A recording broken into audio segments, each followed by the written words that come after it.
Hello buddy, Andy here again. Well, hopefully this will be a fairly quick response to a video by Gary Anakin 1814. His video is called Connect. Hopefully this will be a response to it down there.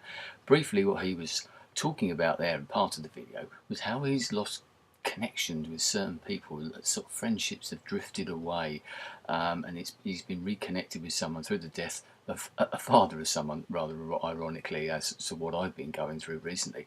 But this is one of those topics that I've thought about quite a lot, and I actually made a comment to Gary's original video where he talked about this a bit.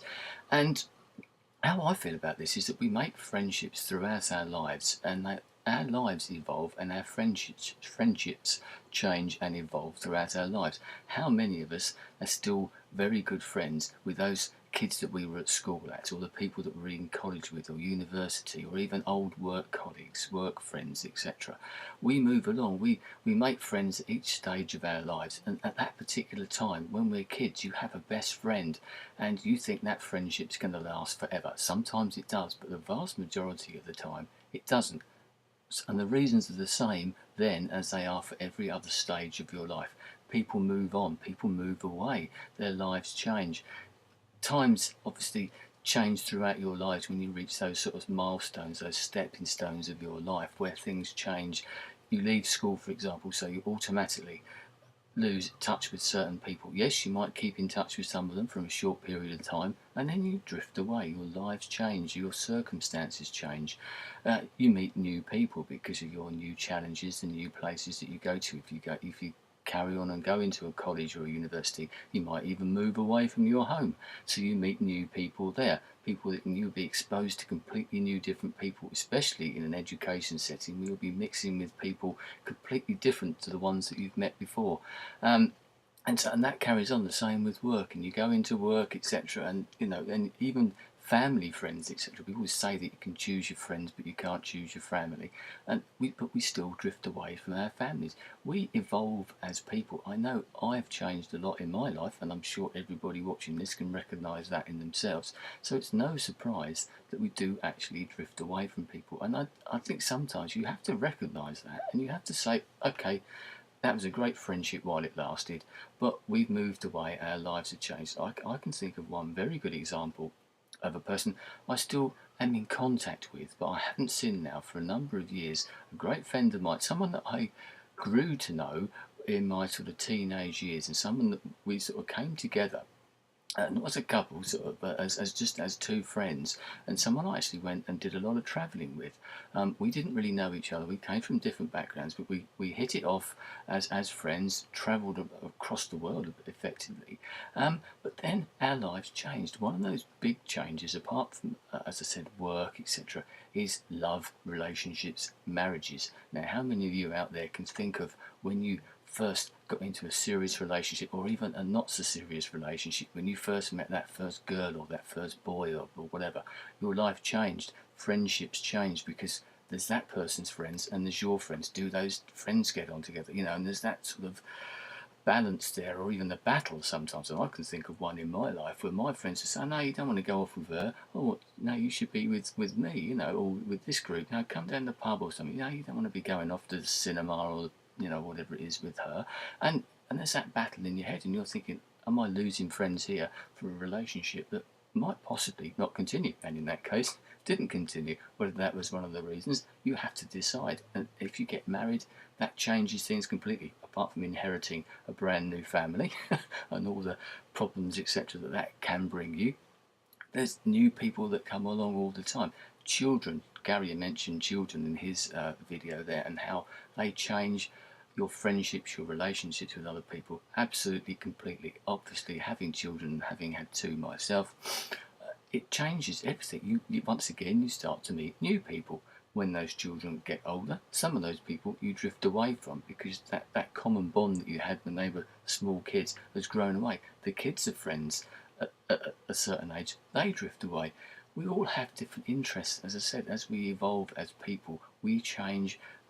Our work sort of moves away. As I said, that good friend of mine from years ago, I sort of lost contact with him, partly not through my wife. He was good friends with my wife and saw us up till not long ago. But then his marriage came along, his working life was different to me. He started to inhabit a different world to the one that I did. That's nothing. That's just the way that things go. He was working in London, I was working somewhere else, so we didn't see each other quite so much. He met new people at his work, etc. And this is just a little microcosm, just a tiny little example of what can happen. And Gary then threw in the networking, the social networking, and all that this has brought along. And Gary happened to mention that he felt that the nature of a lot of his relationships, friendships, should we say, changed when he started to get involved with social networking, whether it be YouTube initially, but now Facebook, Twitter, etc. Because we meet a whole new group of people on here. I've talked about, Gary's talked about the way that we make friendships. I've travelled across the ocean to meet Gary, etc., and other people as well, because of that bond of friendship that you've created. On here is that you can pick who your friends are, and you seek out like-minded people. When you make those friendships, you know that those friendships will probably last. Maybe they won't. Maybe we will evolve once again because of that distance, because we are unable to actually physically be together. Maybe we don't need that quite so much because of what we've got. We can Twitter, we can email, we can be in contact, as I am with Gary, on a regular basis without actually meeting him. That keeps up that level of conversation, so you're not actually losing touch. But we spend so much time here now that maybe we do lose touch with those real life friends. But maybe we lose touch with those real life friends for a reason. Maybe it's because they've moved on in their life, because ultimately this is a two-way thing. Although we may feel a bit guilty about not being in touch with our friends that we've supposedly lost from all those years ago, they've only got to pick up the phone as well. They've only got to get in touch with you. It is a two-way process. That doesn't mean that you should ignore them completely, but sometimes, as I said, friendships do wither and die, whether we like it or not. We can still send the odd email, we can still send a Christmas card, which is what I do to lots of people. Sometimes some of those friendships come back in a roundabout way through something, one of those sort of common interests that you might have had all those years ago, which made you friends in the first place, comes back for some reason. One of the friends that I met through that other friend I was talking about, I've sort of got into conversations with recently over the last year or so because of this, because of social networking and my interest in the internet, etc., because that's how his work has evolved into.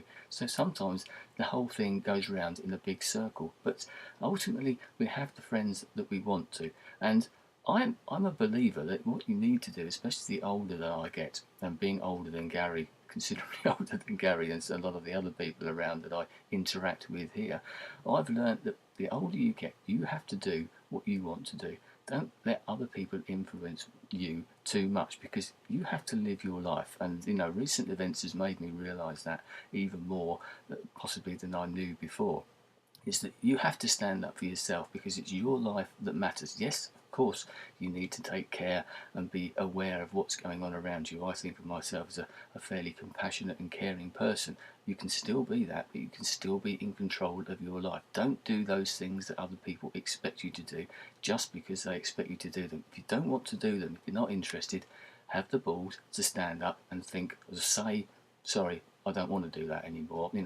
I've grown out of that, or I've lost interest in that. Don't take offence. My life has moved on. You need to take the path that you need to take, whether it's the path less travelled, or don't always go down the route that everybody else expects you to, because you're expected to. Sometimes you just have to say, that was the past. I have to move on. I'm now in a different place in my life. They are in a different place in their life. Maybe one day we'll get together, we can still keep in contact. There are more ways now of keeping in contact than there's ever been with emails, etc. If someone isn't interested, there's nothing you can do with that. I've lost contact with many people, I suppose, over the years, as I'm sure everybody watching this has as well. And there's a reason for that. If we'd have wanted to keep in contact, either of us, both sides of the party and of the argument or whatever, then we would have done. So many people break up through arguments and you lose touch, but other people don't. They realise that they've still got a bond of friendship there, which they'll keep going.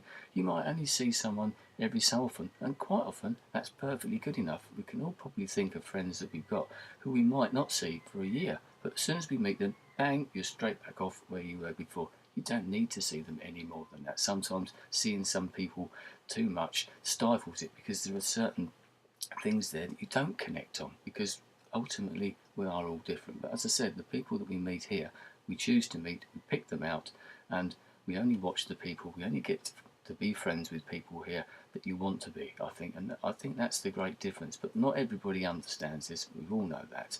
So that's the nature of connection and friendships as far as I'm concerned, and what I've learned with my life. I still have a lot of good friends. I'm still making friends in the real world all the time. Yes, some others drift away, but as I said, that's a natural progression.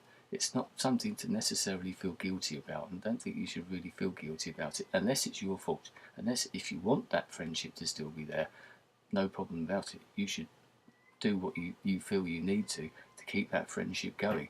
But if you're not that bothered about it, or you realise that things have moved on, when you think about it seriously, then maybe it is time to move on. Realise that you have changed, you have moved on, your life is going in a different level or whatever.